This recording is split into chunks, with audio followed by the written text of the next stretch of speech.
Hi everyone, my name is Supriya और आप देख रहे हैं सुमा एस्ट्रोलॉजी। सुमा एस्ट्रोलॉजी में आपका स्वागत है। आज का हमारा टॉपिक है कर्म। हमारे ज्योतिष शास्त्र में कर्म को बहुत ही महत्वपूर्ण दिया गया हुआ है। श्रीमद् भगवद गीता में आत्मा का उल्लेख है। आत्मा अजर अमर होती है। जिस प्रकार वस्त्र पुराने होने पे नए वस्त्र धारण कर लेते हैं, उसी प्रकार शरीर के वृद्ध और कमजोर होने पर आत्मा नया शरीर धारण कर लेती है। इस प्रकार जगत के आदि से अंत तक यह प्रक्रिया चलते रहती है। हर जन्म में मनुष्य कर्म करता है। वेद इन्हीं कर्मों को अत्यंत महत्वपूर्ण मानते हैं। आत्मा द्वारा नया जन्म लेने पे शरीर तो पीछे छूट जाता है, परंतु मनुष्य द्वारा किए गए कर्म उसके साथ जल की धारा के समान प्रभावित होते रहते हैं। जो भी कर्म मनुष्य अपने जीवन में करता है, वह उसके वर्तमान एवं भविष्य को अवश्य प्रभावित करते हैं। यह जन्म कुंडली में जन्म के समय ग्रह, नक्षत्र, योग, तिथि आदि के आधार पर बनाई जाती है। यह जन्म कुंडली उस मनुष्य के जीवन की दिशा एवं रूपरेखा बताती है।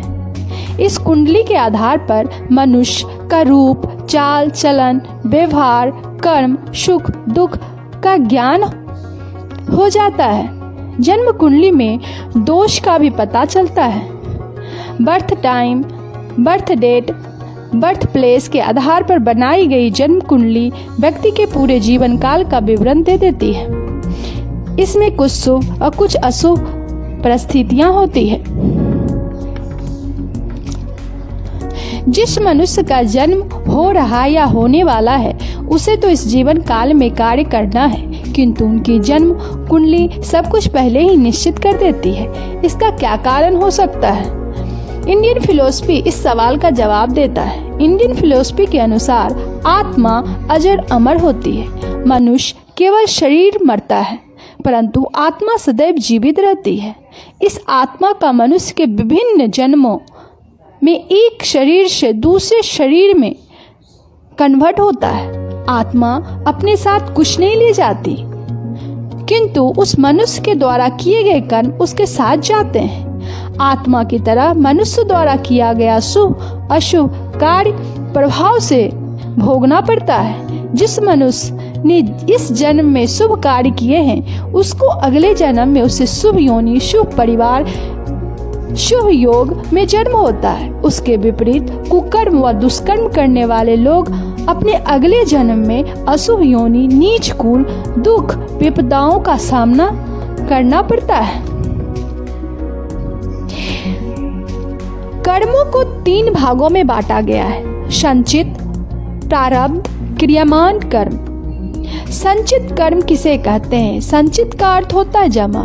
मनुष्य द्वारा किए गए सारे कर्म का जमा होना संचय कहलाता है। जो कर्म मनुष्य के किए गए हैं, वे सभी जमा होते जाते हैं, जिसका उसे शुभ अशुभ फल प्राप्त होता है। इसमें कुछ फल उसे उसी जीवन काल में प्राप्त हो जाते हैं। प्रारब्ध कर्म मनुष्य द्वारा पूर्व जन्म के कर्मों का फल उसके भाग्य का निर्माण करता है या बिगाड़ता है, उसे प्रारब्ध कहते हैं। 2 मनुष्यों का एक दिन, एक समय और एक ही शहर में जन्म होने से उनका प्रारब्ध तब भी अलग अलग होता है। इसमें यदि एक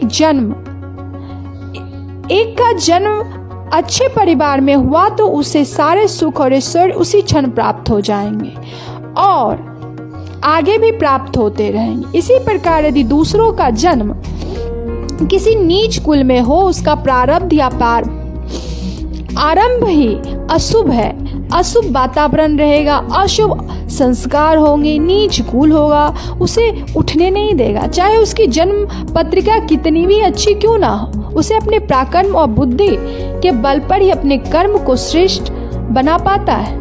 क्योंकि 2 मनुष्यों की जन्म कुंडली एक जैसी बनेगी, किंतु उसके बाद भी प्रारब्ध दोनों का अलग अलग है। दोनों मनुष्य शुभ अशुभ को समान प्रकार से प्राप्त करेंगे, किंतु उसका अंश असर अलग अलग होता है।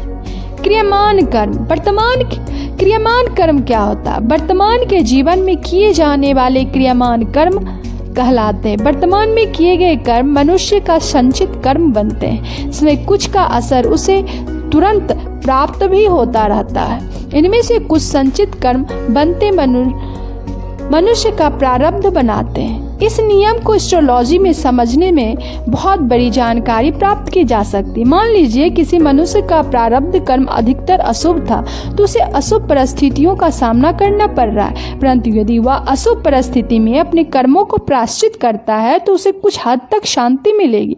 उसका प्रारब्ध नष्ट नहीं होगा, किंतु उसी प्रारब्ध का अशुभ प्रभाव कुछ कम किया जा सकता है।